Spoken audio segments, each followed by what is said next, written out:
আমার প্রিয় মানুষটা সে অন্য কাউকে খুশি করতে খুবই ব্যস্ত থাকে। কেন জানো?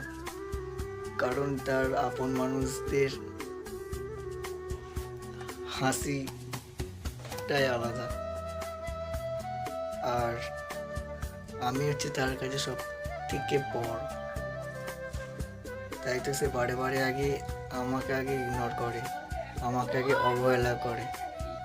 অবহেলা করাটাই খুবই তার দরকার আমাকে। কেন? আমাকে অবহেলা করতে জানে, আর কাউকে তো পারবে না। কেন জানো? কারণ আমি তার কেউ নয়, আর তার কাছে আমার কোনো মূল্য নেই। তাই তো সে বারে বারে আমাকে ইগনোর করে, অবহেলা করে। তার এইগুলোই তো আগে। আমি তার তো কেউ না।